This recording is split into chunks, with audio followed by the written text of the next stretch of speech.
The Senate will come to order. The Secretary will call the roll. Senator Buck. Senator Cannizzaro. Senator Cruz Crawford. Senator Daley. Senator Dignate. Senator Dondero-Loop. Senator Ellison. Senator Flores. Senator Hansen. Senator Krasner. Senator Lang. Senator Neal. Senator Wynn. Senator Orenshaw. Senator Pizzina. Senator Rogish. Senator Scheibel. Senator Steinbeck. Senator Stone. Senator Taylor. Senator Titus. Let the record reflect there are 21 senators present. Please rise for the prayer by Bishop Luther J. Dupree, Jr., and remain standing for the Pledge of Allegiance.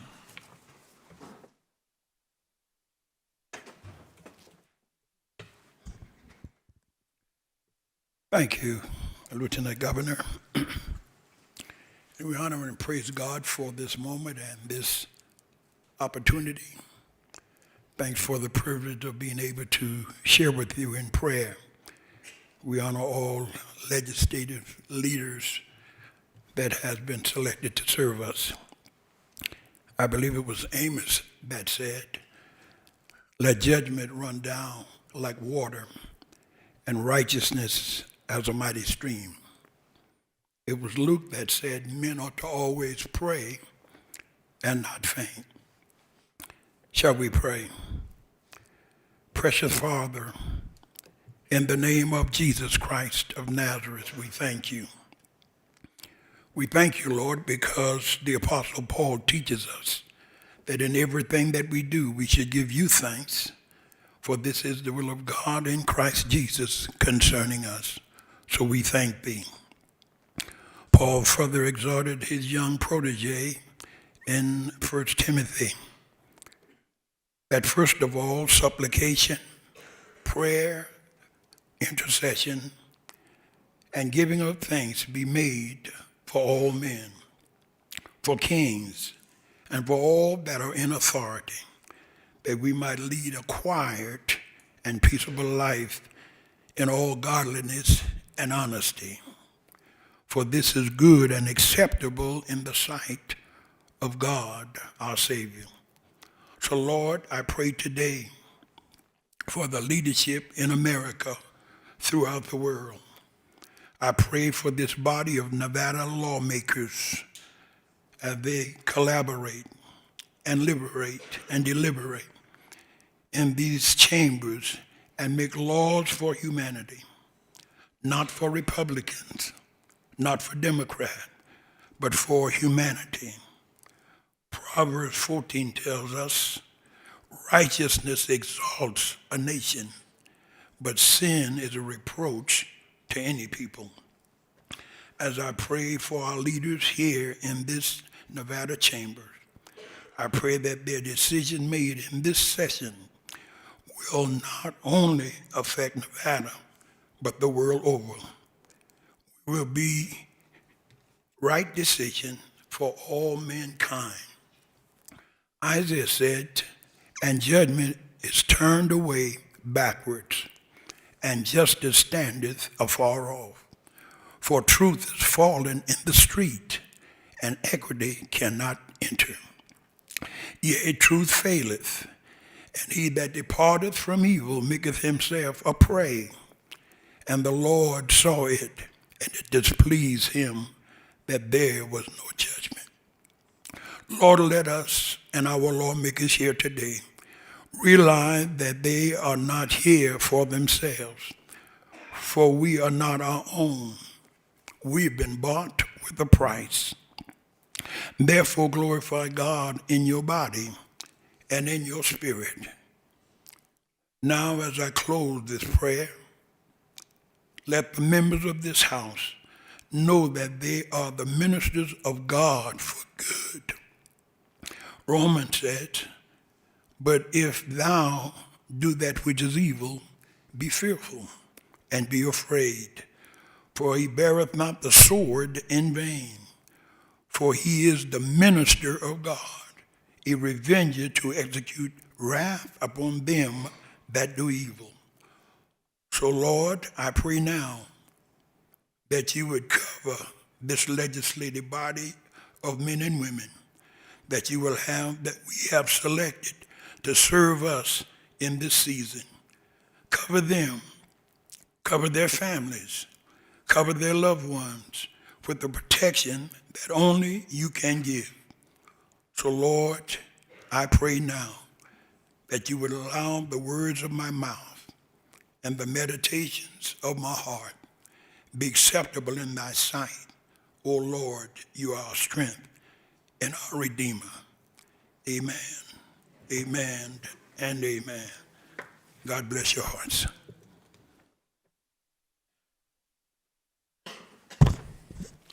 I pledge allegiance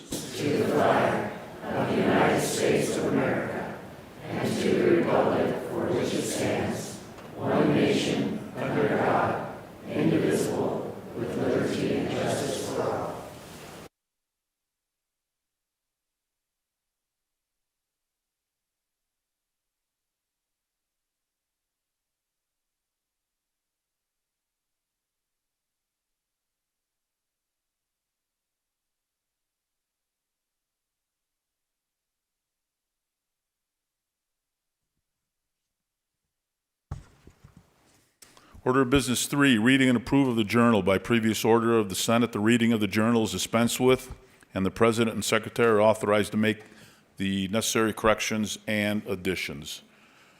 Order of Business 16, remarks from the floor, introduction of guests. Senator Dondero-Loop.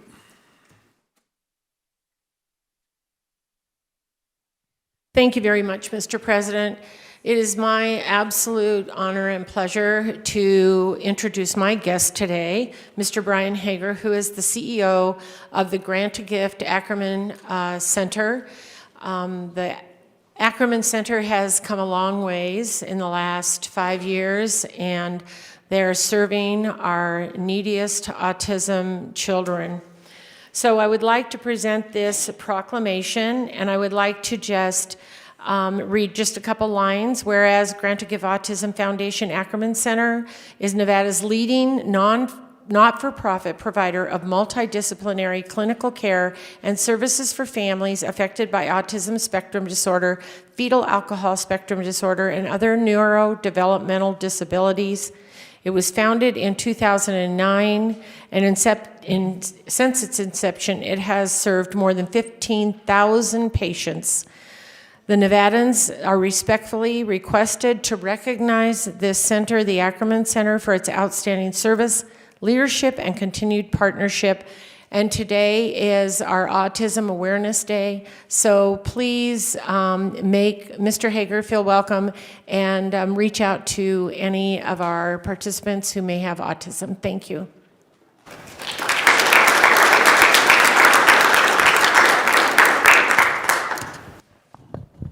Senator Titus. Thank you, Mr. President. Joining me on the floor today is Darius Singer, Jamie Ross, and Ann Elizabeth Northen. Right? Darius Singer is a certified prevention specialist, Northern Behavioral Health Policy Board member, and a Partnership Douglas County Executive Director.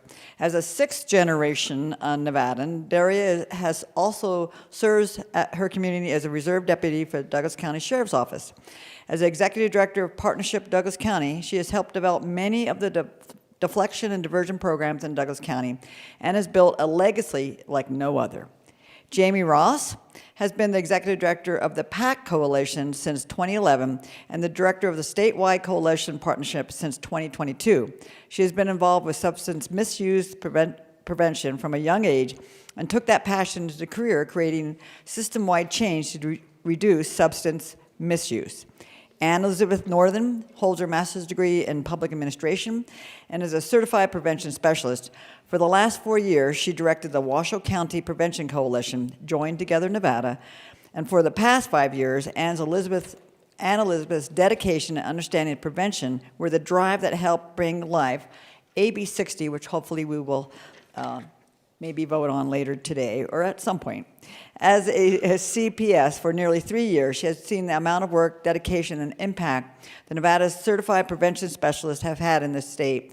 I've enjoyed working all of these women and many others to move some of this legislation forward. So please help me join them and welcome them to the floor today.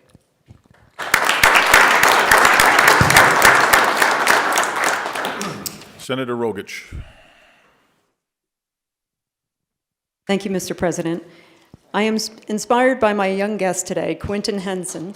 He is a 16-year-old high school student whose drive, perseverance, humility, and kindness define both his character and accomplishments. As the oldest of 3 siblings, Quentin has embraced a leadership role within his family, especially following the loss of his stepfather in December, a profound challenge that has only deepened his sense of responsibility and resilience. Quentin attends both a competency-based high school and a traditional high school, while also taking courses at Southern Utah University. He is on track to graduate with both a high school diploma and an associate's degree. As a 4.0 student, Quentin has been recognized with the Impress the Rest and Outstanding Student in Finance Awards. This is an honor that reflects his academic excellence and strong work ethic. In addition, Quentin is a dedicated student athlete competing in football, basketball, and track. He earned varsity letters in all 3 sports as a sophomore, demonstrating both talent and commitment. His ability to excel in the classroom and on the field is a testament to his discipline, focus, and exceptional time management skills. Please join me in welcoming Quentin to the Senate floor.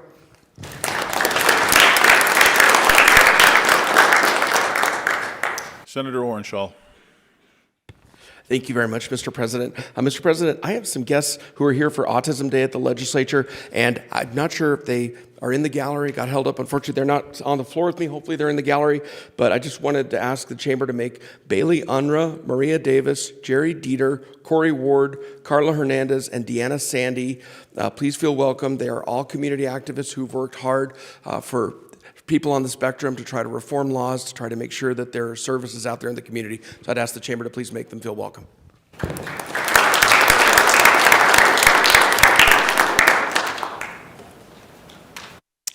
Okay, we will take a quick recess in order to allow our guests to leave the floor, and then we will continue on with our business.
The Senate is back in order. We are on Order Business 4, Reports of Committees.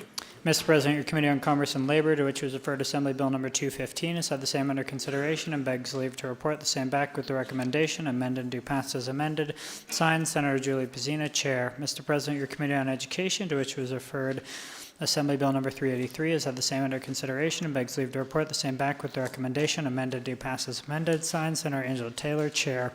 Mr. President, your Committee on Health and Human Services, to which was referred Senate Bill Number 497, has had the same under consideration and begs leave to report the same back with the recommendation do pass. Signed, Senator Fabian Dignate, Chair. Mr. President, your Committee on Judiciary, to which were referred Assembly Bills Numbers 88, 137, 167, 283, and 369, has had the same under consideration and begs leave to report the same back with the recommendation amend and do pass as amended. Signed, Senator Melanie Scheibel, Chair. Mr. President, your Committee on Legislative Operations and Elections, to which were referred Assembly Bills Numbers 73, 148, 491, 496, Assembly Joint Resolutions Numbers 8 and 10, has had the same under consideration and begs leave to report the same back with the recommendation amend and do pass as amended. Also, your Committee on Legislative Operations and Elections, to which was referred Senate Concurrent Resolution Number 6, has had the same under consideration and begs leave to report the same back with the recommendation be adopted. Signed, Senator James Orenshaw, Chair. Mr. President, your Committee on Natural Resources, to which was referred Senate Bill Number 499, has had the same under consideration and begs leave to report the same back with the recommendation do pass. Signed, Senator Shelley Cruz Crawford, Chair. Mr. President, your Committee on Revenue and Economic Development, to which were referred Assembly Bills Numbers 133, 441, 457, and 535, has had the same under consideration and begs leave to report the same back with the recommendation amend and do pass as amended. Signed, Senator Dina Neal, Chair. End of reports. Order of Business 8, Waivers and Exemptions. Notice of exemption, May 21st, 2025. The Fiscal Analysis Division, pursuant to Joint Standing Rule 14.6, has determined the exemption of Senate Bills Numbers 87, 91, and 348. Signed, Sarah Kaufman, Fiscal Analysis Division. End of notices. Order of Business 9, Motions, Resolutions, and Notices. Senator Cannizzaro. Thank you, Mr. President. I would move to take the resolution file from its place on the first and second agenda and place it on the resolution file for the next legislative day. You've heard the motion. All those in favor signify by saying aye. Aye. Opposed, nay. Motion carries. Senator Cannizzaro. Thank you, Mr. President. I would move to take the following bills on general file and place them on general file for the next legislative day. Assembly Bills 15, 35, 37, 57, 60, 103, 107, 110, 111, 112, 114, 132, 153, 155, 161, 164, 183, 185, 192, 193, 194, 196, 207, 217, 241, 249, 250, 262, 277, 309, 315, 333, 334, 377, 380, 384, 396, 418, 439, 449, 452, 458, and 466. You've heard the motion. All those in favor signify by saying aye. Aye. Opposed, nay. Motion carries. Senator Cannizzaro. Thank you, Mr. President. I would also move that the reprinting of all bills amended on the second reading file today be dispensed with and that the bills be moved directly to general file for consideration tomorrow. Dispensing with the reprinting of these bills will allow us to continue with our business as usual while the printing office catches up from the recent outage. You've heard the motion. All those in favor signify by saying aye. Aye. Opposed, nay. Motion carries. Senator Dondero-Loop. Thank you very much, Mr. President. I would like to move Assembly Bill 282 and take it from general file and refer it to finance. You've heard the motion. All those in favor signify by saying aye. Aye. Opposed, nay. Motion carries. That concludes Order Business 9. Order Business 12, second reading. Senate Bill 469, introduced by the Senate Committee on Finance, makes appropriations to the Department of Corrections for various purposes. End of bill. The people of the state of Nevada, represented in Senate and Assembly, do enact as follows: Section 1 into Section 1. Are there any amendments? There are none. SB 469 is ordered to the general file. Senate Bill 470, introduced by the Senate Committee on Finance, makes an appropriation to the account for charter schools. The people of the state of Nevada, represented in Senate and Assembly, do enact as follows: Section 1 into Section 1. Are there any amendments? There are none. SB 470 is ordered to the general file. Senate Bill 474, introduced by the Senate Committee on Finance, makes an appropriation to the Nevada Gaming Control Board for the replacement of computer hardware and associated software. The people of the state of Nevada, represented in Senate and Assembly, to enact as follows, Section 1 into Section 1. Are there any amendments? There are none. SB 474 is ordered to the general file. Senate Bill 476, introduced by the Senate Committee on Finance, makes appropriations to the Peace Officers Standards and Training Commission for the replacement and updating of certain technology. The people of the state of Nevada, represented in Senate and Assembly, to enact as follows, Section 1 into Section 1. Are there any amendments? There are none. SB 476 is ordered to the general file. Senate Bill 478, introduced by the Senate Committee on Finance, makes appropriations to the Supreme Court of Nevada for costs associated with the replacement of certain equipment and the upgrading of certain information system. People of the state of Nevada, represented in Senate and Assembly, to enact as follows, Section 1 into Section 1. Are there any amendments? There are none. SB 478 is ordered to the general file. Senate Bill 479, introduced by Senate Committee on Finance, makes an appropriation to the Office of Economic Development in the Office of the Governor for the support of designated regional development authorities. The people of the state of Nevada, represented in Senate and Assembly, to enact as follows, Section 1 into Section 1. Are there any amendments? There are none. SB 479 is ordered to the general file. Senate Bill 484, introduced by the Senate Committee on Finance, makes an appropriation to the Supreme Court of Nevada for the costs of upgrading the appellate court case management system. The people of the state of Nevada, represented in Senate and Assembly, to enact as follows, Section 1 into Section 1.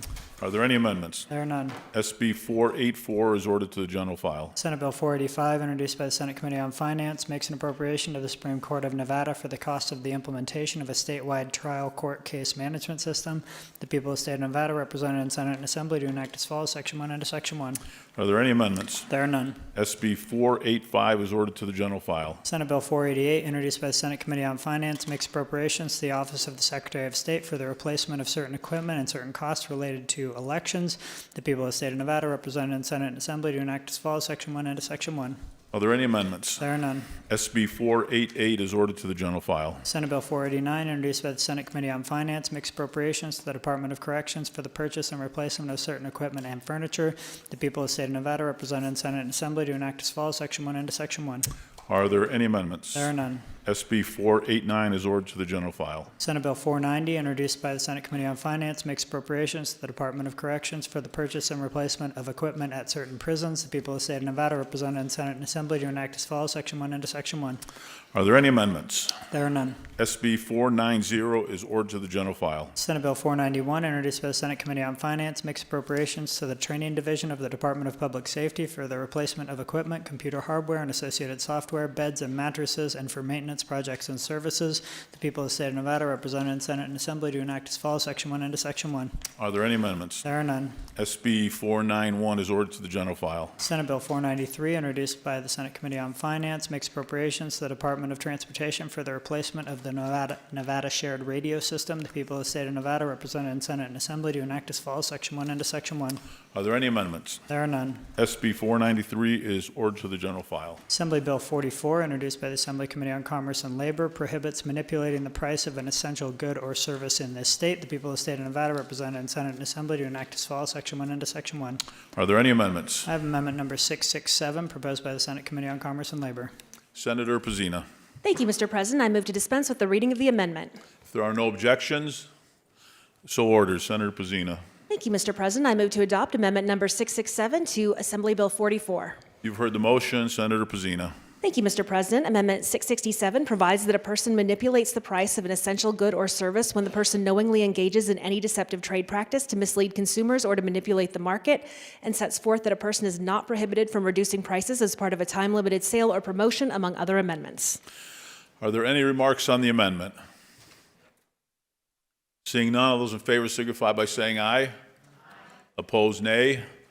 Motion carries. AB 44 as amended is ordered, reprinted, engrossed, and to the general file. Assembly Bill 209, introduced by Assemblymember Orntlicher, provides immunity from criminal liability for engaging in prostitution or solicitation for prostitution. The people of the state of Nevada, represented in Senate and Assembly, to enact as follows, Section 1 into Section 1. Are there any amendments? I have amendment number 626, proposed by the Senate Committee on Judiciary. Senator Scheibel. Thank you, Mr. President. I move to dispense with the reading of Amendment 626. There are no objections. So ordered. Senator Scheibel. I move to adopt Amendment 626 to Assembly Bill 209. You've heard the motion. Senator Scheibel. This amendment adds the word medical. Any remarks on the amendment? Seeing none, all those in favor signify by saying aye. Opposed, nay. Motion carries. AB 209 as amended is ordered reprinted, engrossed, and to the general file. Assembly Bill 319, introduced by Assemblymember Ortlicker, makes revisions relating to providers of health care. People of the state of Nevada, represented in Senate and Assembly, to enact as follows, Section 1 into Section 1. Are there any amendments? I have amendment number 682, proposed by the Senate Committee on Commerce and Labor. Senator Pazina. Thank you, Mr. President. I move to dispense with the reading of the amendment. There are no objections. So ordered. Senator Pazina. Thank you, Mr. President. I move to adopt amendment number 682 to Assembly Bill 319. You've heard the motion. Senator Pazina.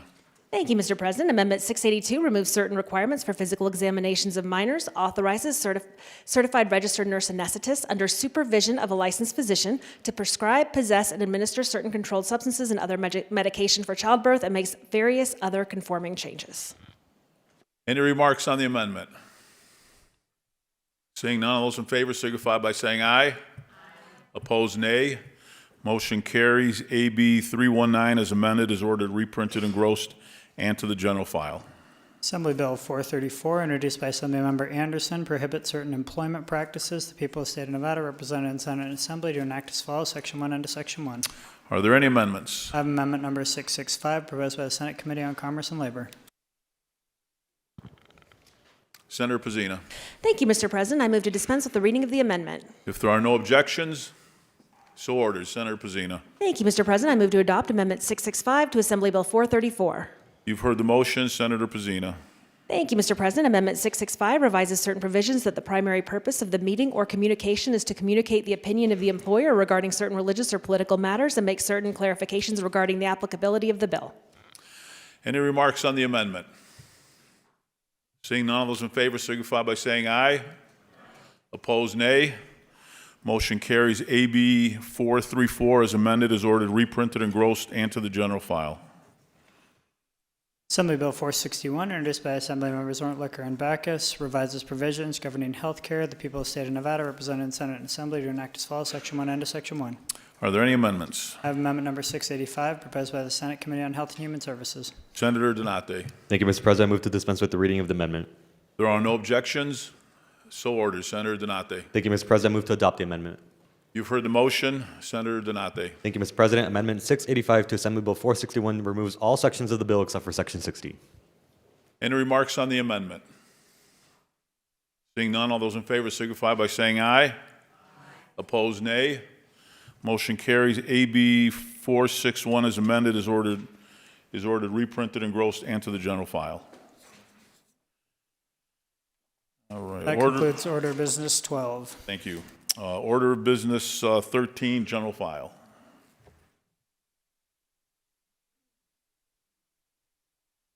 Senator Cannizzaro. Thank you, Mr. President. I would move to take Senate Bills 500, 501, and 502 from their place on general file and place them at the top of general file for this agenda. You've heard the motion. All those in favor signify by saying aye. Aye. Opposed, nay. Motion carries. Senate Bill 500, introduced by the Senate Committee on Finance, ensures sufficient funding for K-12 public education for the 2025-2027 biennium. The people of the state of Nevada, represented in Senate and Assembly, do enact as follows, Section 1 into Section 1. Are there any amendments? There are none. Section 27 into Section 27, end of bill.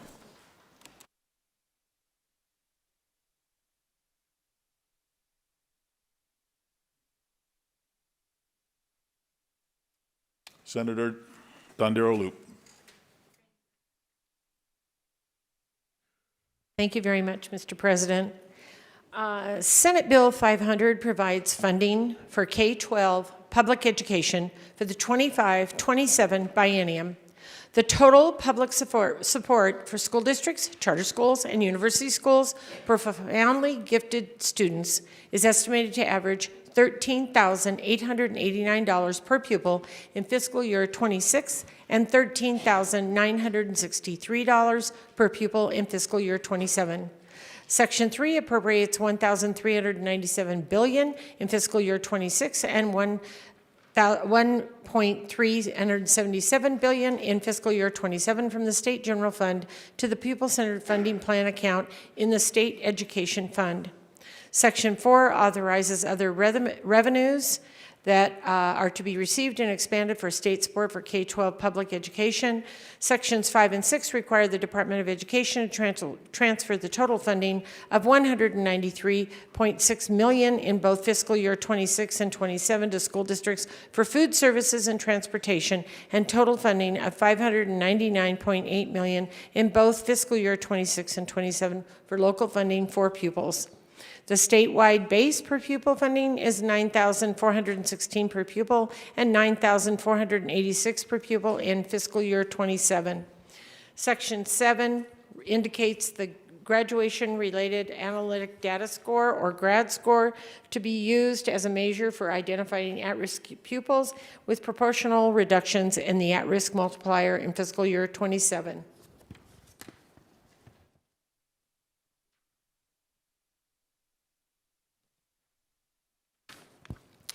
Section 9 provides the general fund appropriations of $162.4 million each year of the 25-27 biennium for various categorical fund programs, including but not limited to jobs for Nevada's graduates, career and technical education, and to maintain salary increases for school district teachers and education support professionals initially approved through funding provided by Senate Bill 231 of the 82nd legislative session.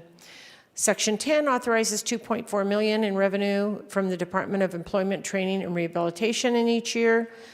Section 11 provides general fund appropriations totaling $7.7 million each year of the biennium for professional development programs account. Section 12 distributes $7.6 million of this funding in the biennium for 3 regional professional development training programs. Section 15 provides general fund appropriations of $560,886 each year of the biennium for 1/5 retirement credit. And lastly, Section 25 provides an exemption from the fiscal note requirements before the money committees may take action on the bill. Sections 19 and 27 of the Act become effective upon passage and approval. All remaining sections become effective on July 1st, 2025. Any further remarks from the floor? Senator Titus.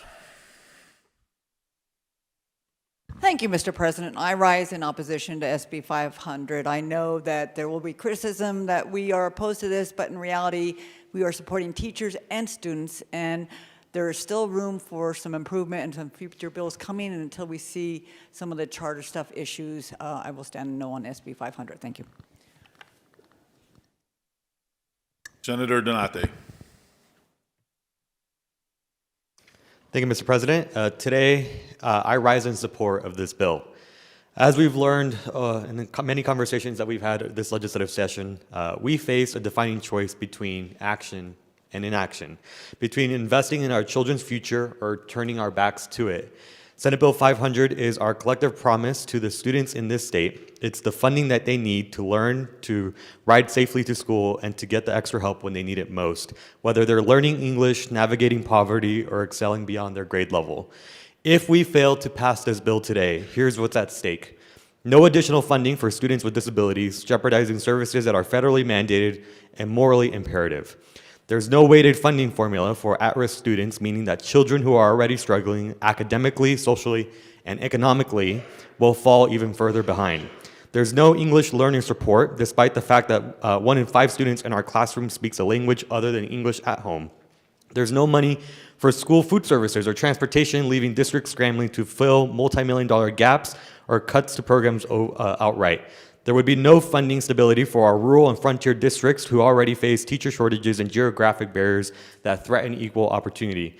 So let's be clear that the vote today, this is not a partisan concern. These are Nevadan concerns. It affects every district from Clark to Elko, from Nye to Washoe, to receive the essential funding under this bill. To let political gamesmanship derail this budget would not just be irresponsible, it would be a betrayal to our core responsibility to the people of the state. The only final comment that I have is over the weekend I had the chance to talk to my little sister as I flew back home. She's about to complete 3rd grade. It was clear to me then, as it is today, that she deserves an education system that is adequately funded, and so I asked my colleagues to vote in support of this bill. Senator Cannizzaro. Thank you, Mr. President, and I rise in strong support of Senate Bill 500. I know we've had this discussion on the floor of this Senate many times, not only this session, but other sessions. The idea of not funding education is us abrogating our duties as elected legislators. We have a constitutional duty to fund education first. That is what this bill is.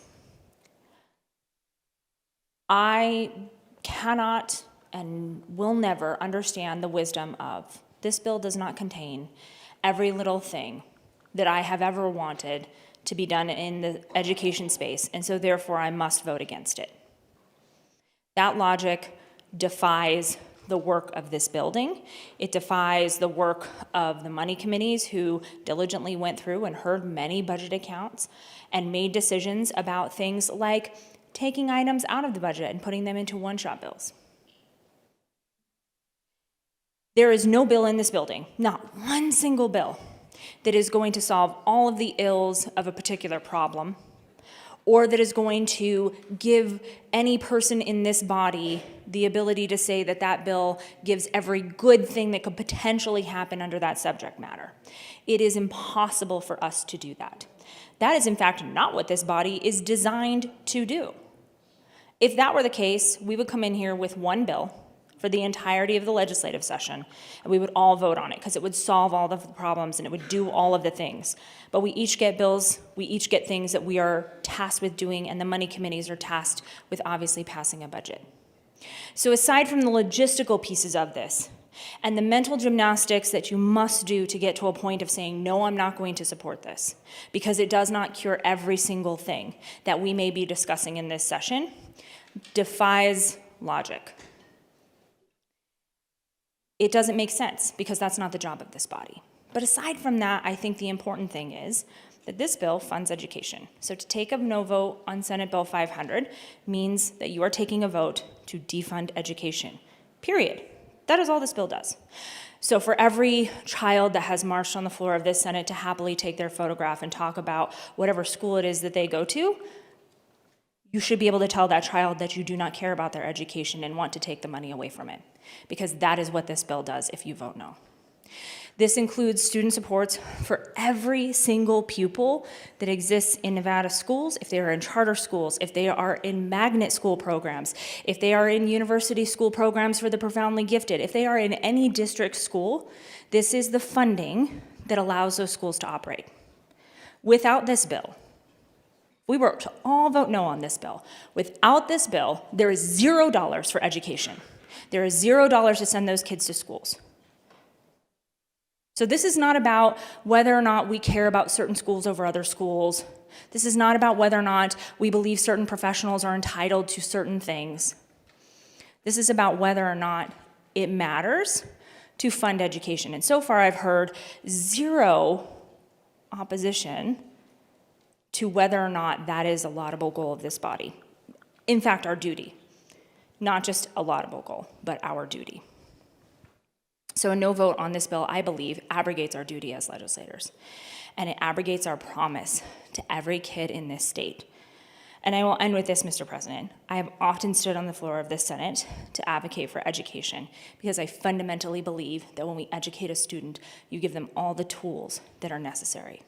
For every kid who has walked into a classroom, whether they have an IEP or they're an English language learner or they are a gifted student, that educational opportunity represents the trajectory of their lives. And so if you vote no on this bill, you are voting to not support that at all. At all, period. Because there's not another bill this session that is going to do this. This is the only bill that will fund education. The only one. As a young kid, my parents didn't have a high school education. I was very lucky to end up in a classroom with teachers who cared about me, with a legislature that voted for a child like me to attend a school to get an education. And that education made a difference, not just for me, but for every single person in my family, to see a different way of life, to see a different trajectory for what it could be. And but for that education, but for a body sitting in these very desks voting to fund education, a child like me would not be standing on the floor of this Senate. We owe it to the kids in Nevada to pass this bill. and to not make this about political gains, but to understand that we can do two things at once. We can fund education with this bill. We can say to every kid who has come into this building, who may be watching us at some point in time, that we believe in that promise for them, and we can also pass a whole bunch of other bills that do a whole lot of other good things, because there's no one bill that's going to solve all of that. And so I just want to be very clear that this is the only bill that is going to fund education, and a no vote on this bill is a vote to defund education, because if we all took that vote, if every single member of this body took that vote, there would be no funding of education. There is no other way to construe this. And so for every kid that lives in Nevada, for every kid that walks into a classroom, and for every kid who dreams that that is going to open up doors of opportunity, I urge my colleagues to vote yes, and I say to each one of those kids, I believe in you, and I will be voting yes on this bill for that reason. Thank you, Mr. President.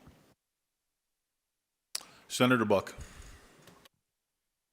Thank you, Mr. President. I rise in opposition today. It is with deep concern and unwavering commitment to our educators, our students, and our families that I speak to you now about a deeply troubling decision made by majority leadership, a decision that removed vital charter school teacher raises from Nevada's education budget. Let me be absolutely clear. All teachers, all public school teachers, regardless of where they teach, whether in traditional public schools or public schools, deserve respect, support, and fair compensation. Therefore, I will be voting no on today's education budget until every public school teacher gets a raise and it is included in this budget. Also, may I remind the body that Governor Joe Lombardo has been unequivocally clear on this issue. His words from a recent statement bear repeating.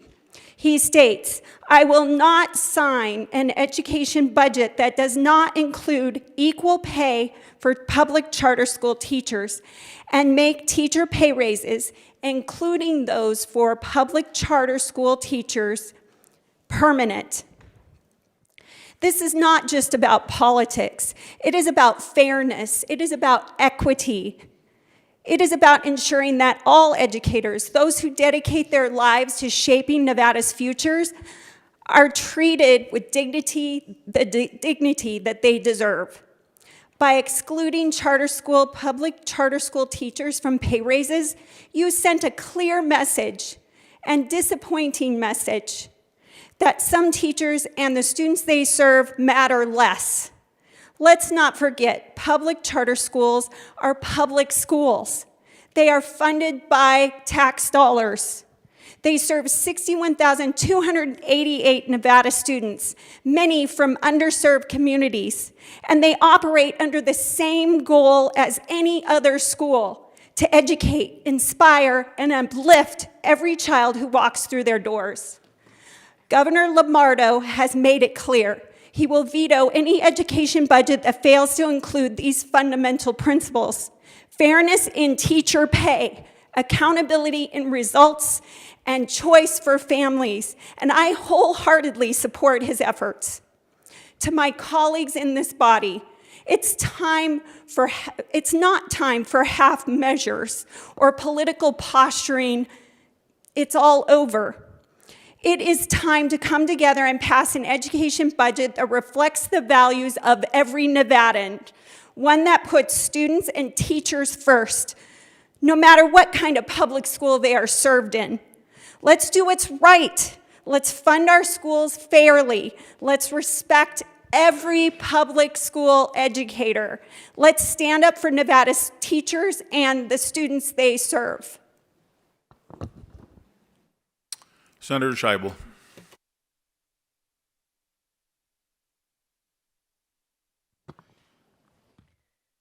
Thank you, Mr. President. I am proud to take this yes vote today on SB 500.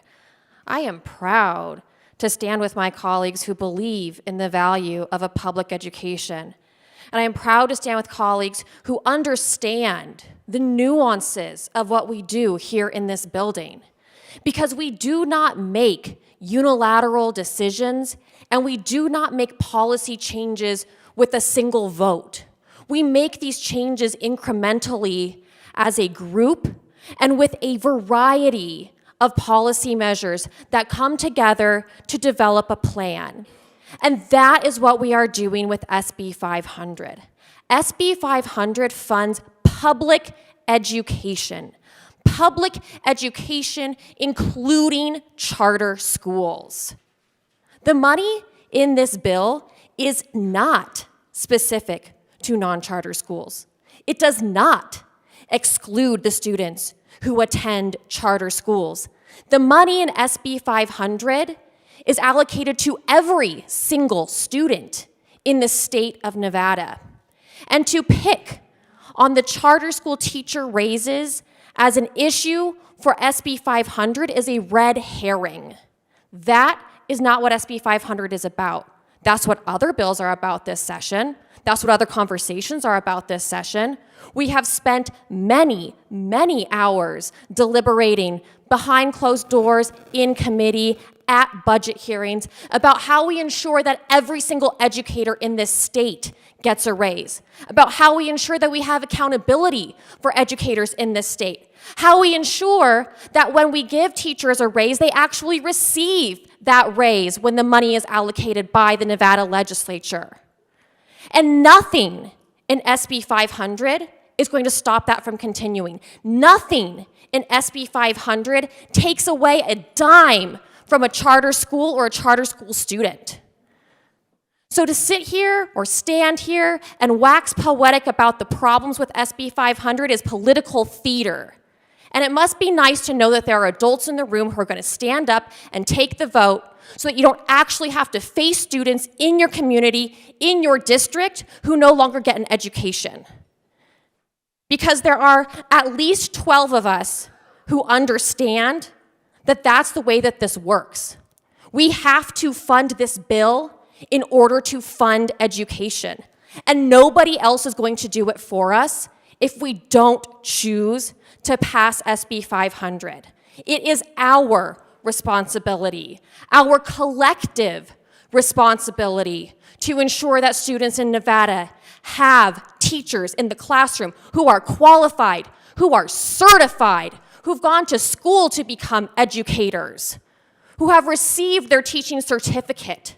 It's our obligation to ensure that those teachers get paid, that those teachers work in a school where there's also a principal and a vice principal, and where we can afford it, a counselor and a nurse, and somebody teaching physical education and music, and doing the after-school activities and coaching the sports teams. All of that is in SB 500. The only way we get any of that is by voting for SB 500. And so I am proud to be amongst colleagues who share these values, the value of education, the value of this process, being able to put forward one bill in SB 500 that is one part of a larger package, and recognizing the importance of taking that very first step. And when I say very first step, I mean that because we have decided, our Constitution requires that the first budget item we fund is education. And so that is why this is the first of the budget bills that we hear on the floor, that we vote on. And that is why we are voting first to fund education across the board for children throughout Nevada. And that's why we do it first, so we still have time in the rest of this session not to stop working on education, not to hang up our hat and walk away from this building, but to continue fighting for all of the things that our students deserve, to continue fighting for all of the access they need to additional resources, to the training that teachers and administrators and staff members at schools need, to continue fighting for the curriculum changes that we want and against the ones that we don't. We continue to do that work after we vote for SB 500, because SB 500 is the first thing that we do. We fund our public education. And to fail to do that after being elected by my constituents is absolutely unfathomable to me. And so I am a strong yes on SB 500 this afternoon. Senator Hansen. Thank you, Mr. President. I actually have a question for the bill sponsors. Our senator from District 9 just mentioned that there are other bills coming that we are going to increase the pay for the charter schools teachers. If that is true, I would like to know where that bill is and whether or not the leadership plans on bringing that to a vote here in this chamber. Senator Cannizzaro. Thank you, Mr. President, and I rise happily to answer that question affirmatively, that there are two bills in this legislative session by two Democratic majority leaders in two of the houses that reside here in this legislative building that currently have language for charter school raises. Senate Bill 460, which just received a hearing in the Senate Education Committee and which is sponsored by myself, contains language for charter school raises, which was a part of the discussion, a robust part of the discussion during the bill hearing earlier this week. Additionally, Speaker Yeager over on the Assembly side has AB 398, which also includes charter school raises. So I think that it is worthy of saying that there are two bills by two members in the top leadership positions in two houses in this legislative building that both have that language to accompany those bills. Thank you, Mr. President. That does answer one of my concerns, and that is there are 61,000 public school kids that are in charter schools. There are over 3,500 teachers. In our last legislative session, I complained right in this very chamber about the fact that those public school teachers were deliberately snubbed and were not giving a pay raise.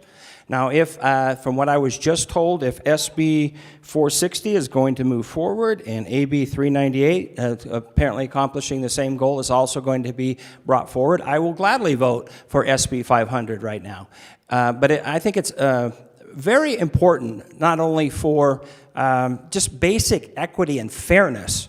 You know, the fact that charter schools, frankly, have been treated like second-class citizens when it comes to funding all sorts of aspects of them. Yet I know for a fact that virtually every charter school in the North and the South have waiting lists and lotteries. People are anxious to get their children into those schools, and I think it's only fair that the parents who are putting their children in a public school can be guaranteed that the public school teachers in the charter schools, which are public schools, are paid equally to what the other public school teachers are paid. That's a completely reasonable thing. So if the leadership in this House will assure me that I can count on an opportunity to make sure that they are given the exact same equal treatment pay raises as all the other public school teachers in SB 460, or assuming we get AB 398 over here, then I'll be willing to vote right now for SB 500. So I don't know why it wasn't included in SB 500 in the first place. That would save us all a lot of problems here on the floor. But if I can be given an opportunity to vote on SB 460 on this very floor in the not-too-distant future, then I will be willing to support SB 500. Thank you, Mr. President. Senator Titus. Thank you, Mr. President, for the second opportunity here. To be clear, those proposals have indeed been suggested and put in bills by the majority in both houses. However, I want to remind my colleagues that those amendments or those portions of those bills are also that addition of the charter school pay raises are stuck in bills that we may or may not support. And we will be forced to support an otherwise bad bill, potentially, because now the charter schools are in that. Unlike the original governor's bill for education that had them in there. So every year, if it's passed the way they are proposing it's being passed, that means every year we'll have this fight for charter school teachers. Versus what the governor had, which was in his budget, reoccurring, and it was stripped out so that it could be points made later on. I would still urge my colleagues to vote no on this bill. Thank you. Senator Dondero-Loop. Thank you very much, Mr. President. And while we've all had a lot of discussion today about this, I would just like to remind all of the members of this body that those that live in and represent Jackpot down to Laughlin, Sandy Valley to Smith Valley, every single little nook and cranny of this state does not have a charter school sitting there waiting, nor a private school sitting there waiting for students to walk in. So if I live in Sandy Valley, or I live in Smith Valley, or I live in Jackpot, my school needs to be funded. And I need to have a teacher in there and supplies and materials to teach students who may be in a one-room schoolhouse. And I would suggest that most of our teachers that are in charter schools, or a good percentage, have been public school teachers. And they have not run from the public schools over to the charter schools. They may have retired from a public school and gone to a charter school. They may have decided it was a better fit for whatever they were doing, wherever they were living. But I think we need to remember that the rural areas and the very different areas that we have in our state, including right here in our area that we're in Carson City and Reno, and the Clark County School District or the Clark County area, we have thousands of children, not 60,000, I mean thousands and thousands and thousands of kids that parents can't pay for private school. Parents can't take them to a charter school. Maybe the parents want them to be able to go to the public school for whatever reason. I was a Las Vegas high school graduate. I lived right by Gorman High School. Why did I go to Las Vegas High School? Because my dad was a proud public school teacher and administrator, and he wanted us to go to that school. So I think that we need to remember that we have more than just 60,000. That's not diminishing those kids. It's not diminishing the public and private and parochial and charters. This isn't a contest about who's best. This is a contest for us to fund public education. That's what the contest is. So we should be funding public education and working together to make everything better for every student. And remembering the history that I tell every time I'm here, and if you haven't read the article, it's hanging on the wall of my office, that in 1947, there was an article in the paper right here at the Reno Gazette-Journal that says the legislature is getting ready to go to work to fund education because that is our obligation, and that is also our responsibility, and that's what we do first. Senator Hansen. Thank you, Mr. President. And I agree. We have a strong obligation to fund public schools. I myself am a graduate of Sparks High School. Oh, I went to public schools. Most of my children, in fact, all of my children at one point or another went to public schools.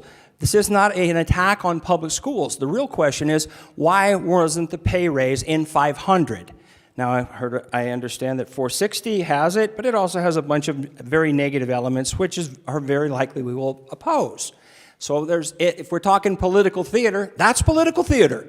Because what should have been done is right now in this very bill, if you really were sincere about treating all public school teachers fairly, you would have a charter school pay raise in 500, not putting it in 460 where there's a bunch of other exceptionally negative stuff that will impact charter schools in various ways. So I just want to make sure that we all understand we're not talking charter schools and public schools. Charter schools are public schools. Charter school teachers are public school teachers.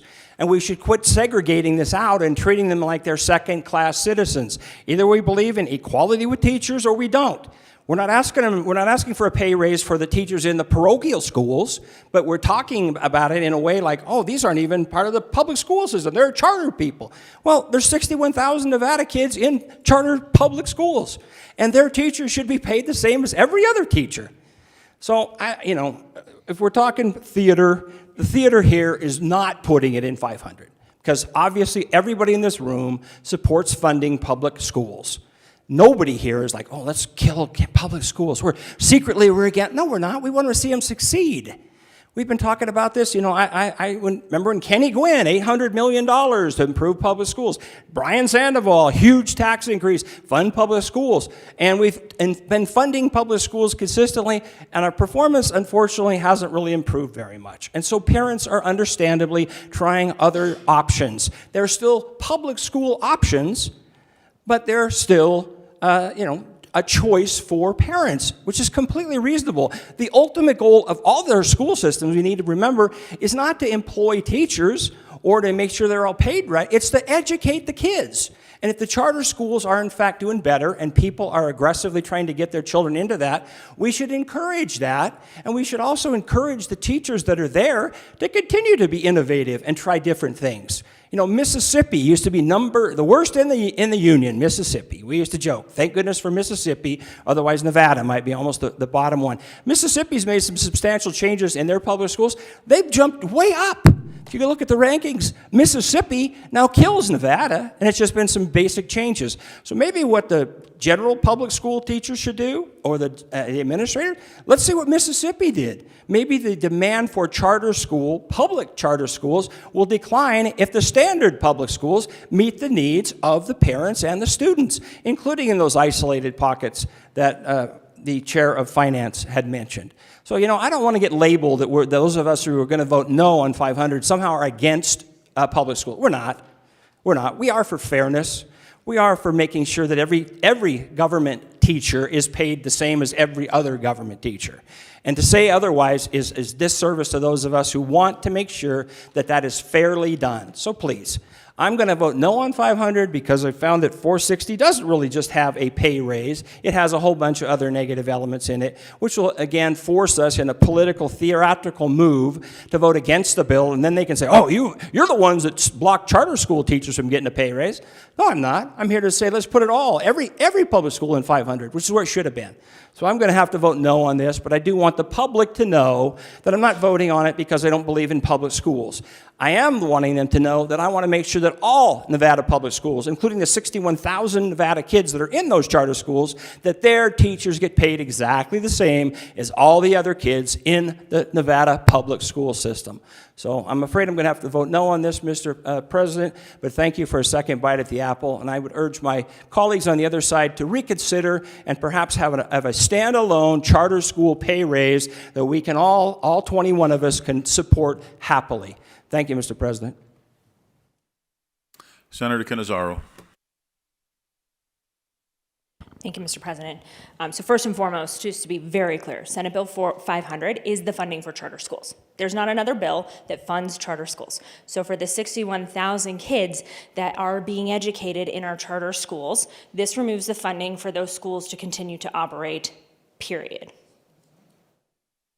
The reason why raises, if you were watching any of the budget subcommittees on K through 12 education, or you were watching the full joint committee on these budgets, the reason why the charter raises are not included in the budget is because with those raises came a couple of things. Number one, when we have previously allocated money for teacher raises without having some sort of mechanism to ensure that those raises were actually going to the teachers, that money simply went to the schools and did not result in any raises for teachers. So as an accountability measure for districts last session and as an accountability measure for charter schools, we want to make sure that that money actually goes to teachers. And so it requires for them to do something more than just get additional funding, which may or may not go to teachers. It requires them to engage in accountability. And I've heard a lot of talk about accountability and a lot of talk about making sure that money goes exactly where it's supposed to go. And when we have approved raises in the past without having some mechanism for accountability, that money didn't make it to the teachers. So this requires for the districts and for charter schools to come and say, this is how much money we are going to give to teachers in the form of a raise, and then allows them to access additional monies in order to increase those raises for teachers. It also requires for them to let us know how many folks they have, how many vacancies they have, so that again, when we talk about accountability with public dollars, we can say that this money actually went to fill vacancies, that this money actually went to keep teachers in the classroom. And so without those accountability accountability measures, all you're doing is putting money out into the ether and hoping that it goes where you would like it to go. And I have heard many discussions about accountability, which is why this money does not reside in the budget, because it is not something that is currently allocated to teachers. And that was the discussion in the money committees. Additionally, I would note that if we are going to be concerned about transparency and accountability, there needs to be additional language. This is a budget bill. This funds things. This doesn't change policy. And so you need to do that with a policy bill. Thank you, Mr. President.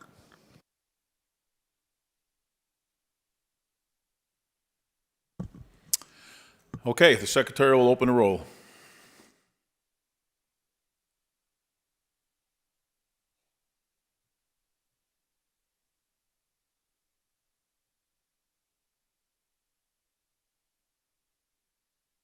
Anyone wish to change their vote? Secretary will close the roll. Yeses are 13, the noes are 8. SB 500 has received the constitutional majority, is declared passed and ordered to the Assembly. Senate Bill 501, introduced by the Senate Committee on Finance, authorizes expenditures by agencies of the state government for the 2025-2027 biennium. The people of the state of Nevada, represented in Senate and Assembly, do enact as follows, Section 1 under Section 1. Are there any amendments? There are none. Section 27, this act becomes effective on July 1, 2025. End of bill. Senator Dondero Loop. Thank you very much, Mr. President. Senate Bill 501 provides funding and authorizes the expenditure of funding other than state general fund appropriations or state highway fund appropriations. The funding sources include federal funds, self-funded budget accounts, receiving money through fees and other means, and revenue sources such as licensing fees, gifts, grants, interagency transfers, and other funds, which total $33.34 billion over the 25-27 biennium. Additionally, due to the specific statutory language for these agencies, SB 501 includes authority for the Nevada Gaming Control Board and the Nevada Gaming Commission to expend $89.6 million from the general fund over the 25-27 biennium. Similarly, the bill includes authority for the Department of Transportation to expend $717.4 million from the Highway Fund over the 25-27 biennium. In total, Senate Bill 501 includes total funding of $33.841 billion over the 25-27 biennium, and there are 10 more pages of this floor statement. You are welcome to read it. Any remarks from the floor? Seeing none, the secretary will open the roll.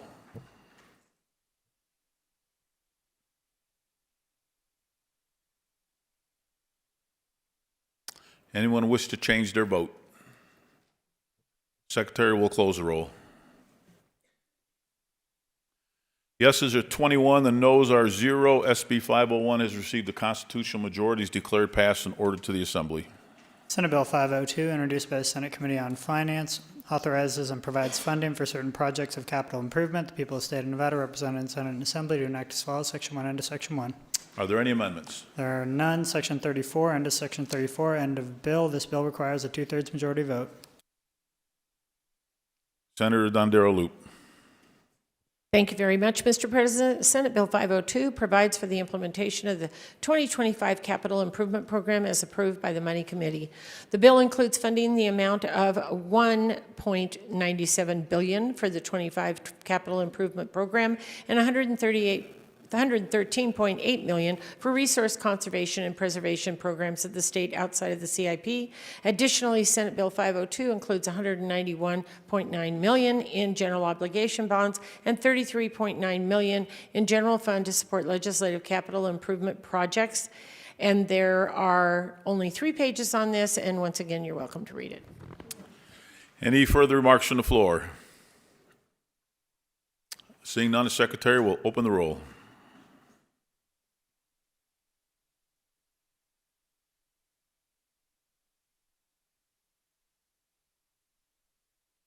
Anyone wish to change their vote? Secretary will close the roll. Yeses are 17, the noes are 4. SB 502 has received the constitutional two-thirds vote. He's declared passed and ordered to the Assembly. Bills number 500, 501, and 502 are to be immediately transmitted to the Assembly.